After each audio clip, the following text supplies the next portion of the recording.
안녕하십니까. 2023년 5월 15일 최병무의 팩트 시작하겠습니다.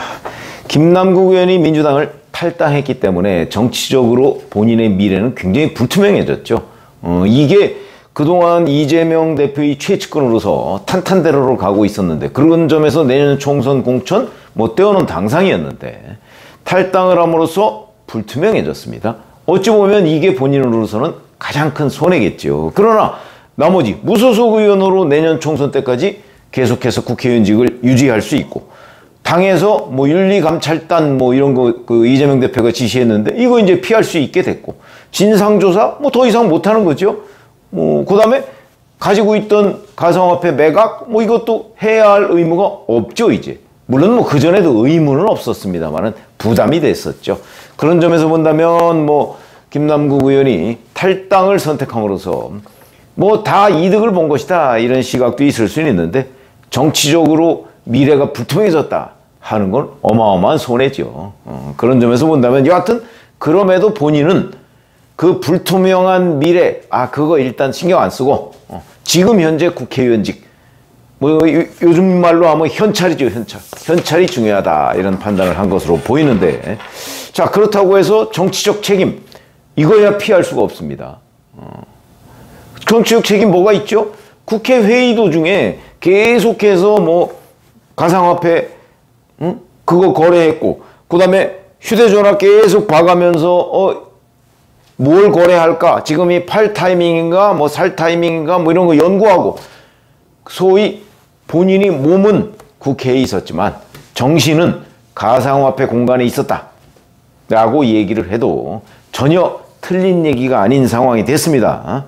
자, 그러나 민주당 소속이 아니기 때문에 일단 정치 공세의 와중에서는 도피해 있을 수 있는 피난처는 마련했다, 이렇게 제가 아침에도 말씀을 드렸고요.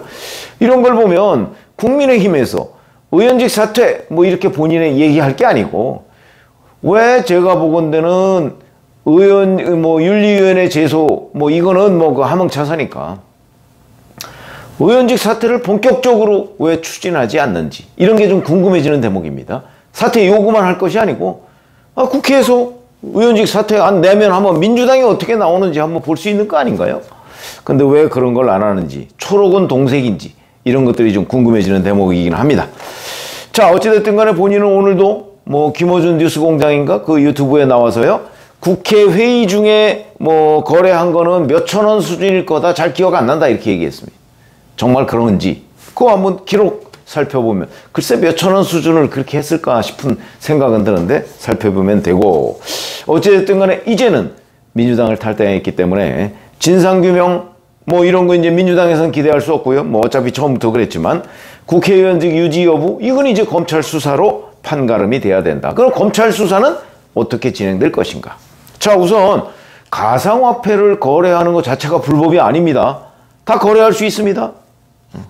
그렇기 때문에 검찰의 수사는 가상화폐 거래했다 그래서 이거 잡아놓자, 이거는 얘기가 안 되는 거고, 그 거래 과정 또는 보유 과정의 불법성, 이걸 밝히는 게 그게 목표죠. 작년 그 2번 기각된 압수수색 영장에도 보면 정치자금법 위반 혐의를 거기에 적었습니다. 그러니까 가상화폐를 가지고 있는 것이 혹시 정치자금법을 위반한 것 아니냐 하는 의혹이 있으니까 계좌를 한번 들여다보게 해주십시오 라는 게 그 영장 청구 요지였는데, 법원에서 2번 다 기각했죠. 이번에 3번째 아마 영장을 청구할 것으로 보이는데, 여기서 핵심은 그겁니다.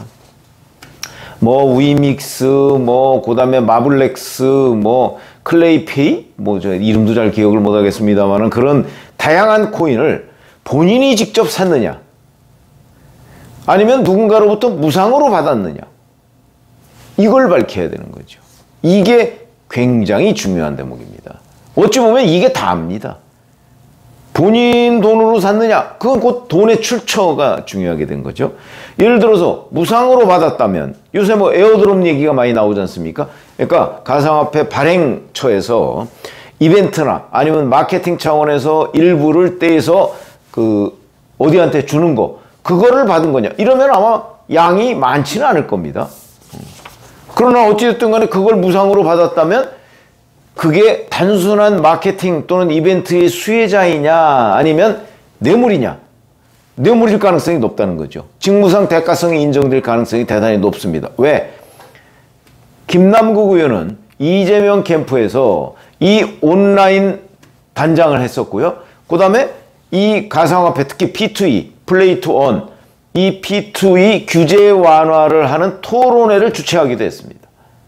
이런 걸 보면 대가성일 가능성이 대단히 높다. 이 대가성이 인정이 된다면 당연히 뇌물죄가 되겠죠. 그렇게 되고, 그 다음에 한국게임학회 등 이런 데서 얘기하는 입법 로비설, 이것도 검찰이 들여다보겠죠. 만약에 그게 사실이면 자기가 게임 관련한 코인을 상당수 보유하면서 게임업 관련 입법 참여, 토론회 뭐 이런 거, 그러면 김남국 의원의 뇌물 연루 가능성이 커진다. 현재까지 김남국 의원은 그 부분을 다 부인하고 있고 게임업계에서도 부인하고 있지만 검찰은 이 부분을 들여다볼 것이다. 그 다음에 이런 뇌물죄, 이게 안 된다고 하더라도 불법 정치자금 수수죄, 이거는 대가성이 없어도 되거든요. 굳이 대가성을 입증 안 해도 됩니다.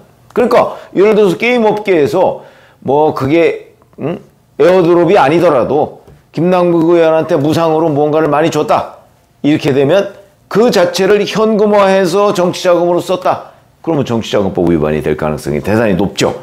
이렇기 때문에 이렇게 되더라도 처벌이 가능하다.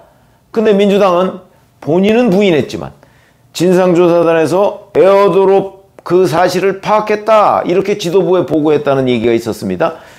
이건 뭐 본인 하여튼 뭐 오늘 부인했더군요. 이거를 그런 일 없다 이렇게 부인했는데, 현재로서는 이 코인의 돈의 출처 무려 무상으로 받았느냐, 이 부분이 법에 걸릴 가능성이 가장 높은 부분입니다. 그리고 이제 또 하나의 쟁점은 이런 게 있습니다. 미공개 정보를 이용했느냐, 이것도 뭐 가능성은 높죠. 근데 이거는 좀 애매합니다, 법률적으로. 위믹스를 97,000여 개 정도 사들이기 시작하는 게 대략 한 2021년 10월, 재작년 10월쯤 되는데, 이게 위믹스가 업비트라는 거래소에 상장되기 불과 한 3개월 전입니다. 근데 그 사이에 위믹스가 한 20배가량 급등했습니다. 이거 모르고 샀는데 급등했다? 그렇게 보기 어렵죠. 그 다음에 넷마블이 발행한 마블엑스 코인, 이것도 상장되기 직전에 19,000개 정도 사들였다가 상장되기 직전에 또 그 중에 3분의 1 정도를 팔아서 3억 이상을 벌었다. 이러고, 그 다음에 작년 2월에 메타콩즈라는 거 57,000개 정도를 샀는데, 이것도 김남국 의원이 사자마자 가격이 2.5배 정도 폭등을 했다. 그러면 이런 과정에 동원된 돈이 30억 뭐 막 이 정도가 되는데, 이거를 김남국 의원이 이렇게 몰빵한 거는 미공개 정보가 있기 때문 아니냐, 이렇게 충분히 우리가 의심을 해볼 만한 대목이다. 근데 이거는 문제는 어디에 있냐면, 지금 가상화폐는요, 주식 뭐 이런 또는 증권 이런 게 아닙니다, 우리 법률상. 그렇기 때문에 미공개 정보를 이용했을 경우에 처벌하는 조항은 자본시장법에 있는데, 이 가상화폐가 이 증권형 토큰이 아니라는 게 현재 우리 법제상 있기 때문에 자본시장법에 적용을 하기가 쉽지가 않다. 적용을 해서 한번 법원의 판단을 받아볼 수는 있겠죠. 그래서 법조계에서는 이걸로 기소는 할 수 있겠으나 그게 과연 입증이 될까? 그러니까 이 자체로 미공개 정보를 이용했다고 해서 자본시장법 위반 혐의로 처벌을 할 수 있을까? 이런 부분에 대해서 현행 판례나 이런 걸 봤을 때 법조계에서는 의문을 제기하고 있다. 물론 기소를 해서 한번 법원의 새로운 판례를 구해볼 수는 있습니다. 그러나 하여튼 지금까지 상황으로는 처벌이 어렵겠다, 이런 거고요. 그 다음에 또 하나가 이게 있습니다. 사기, 이런 건데, 위믹스 투자자들이요, 지난 11일에 이 위믹스 발행사가 있죠, 위메이드라고. 여기에 대표를 사기하고 자본시장법상 사기적 부정거래 혐의로 고소를 했습니다. 자, 이렇게 되면 이 고소한 이유는 뭐냐면, 위믹스를 발행하고 판매하는 과정에서 허위 정보로 투자자를 속였다. 이런 이유거든요. 근데 만약에 이 위메이드의 장현국 대표라는 사람이 사기 혐의, 이렇게 고소한 대로 사기 혐의로 처벌이 되면, 그러면 김남국 의원도 그 사기 혐의의 공범이 될 수 있을까? 요게 이제 쟁점이고 검찰이 들여다봐야 되는 대목입니다. 검찰은 이 위메이드의 장현국 대표의 사기 혐의, 일단 고소가 들어왔으니까 수사를 할 거거든요. 그럼 이 수사를 해가면서 김남국 의원이 공범이냐? 이걸 집중적으로 파고 들어야 되는데, 문제는 공범이 되려면 이게 이제 서로 짜고 같이 이걸 했다, 이렇게 돼야 되는 거거든요. 그러려면 짰다는 게 있어야 될 거 아닙니까? 짰다는 게. 그거를 법률적으로는 이렇게 얘기한답니다. 암묵적으로라도 범죄 의사와 행위에 대한 상호간의 인식이 전제돼요. 무슨 얘기냐면, 암묵적으로라도 장현국 대표라는 사람하고 김남국 의원하고 서로 야, 이거는 이렇게 돼서 우리 한탕 해먹자 라고 직접적으로 얘기는 안 했더라도 그런 암묵적인 공유가 있어야 된다는 거죠. 이거 입증하기 쉽지 않죠. 그러니까 서로 만났다든가, 만나서 그런 논의를 했다든가, 전화통화를 했다든가, 제3자를 통해서 소통을 했다든가, 뭐 이런 것들이 드러나야 되는데 그거 드러나기 쉽지 않다는 거죠. 그러면 이것도 사기의 공범이 되기 어렵다. 그러면 결국 남는 거는 아까 제일 확실하게 검찰이 밝혀야 될 부분은 이 돈의 출처. 그런 거죠. 돈의 출처. LG 디스플레이 주식을 9억 4천만 원어치를 팔아가지고 그걸로 이 가상화폐 투자의 초기 자금으로 썼다, 이렇게 얘기를 했는데, 그건 왜 초기 자금일까? 전액을 몰빵해서 뭘 샀다 이러면 될 텐데 왜 그걸 초기 자금이라고 표현을 했을까? 그러면 그 중에 일부는 또 다른 쪽으로 흘러갔나?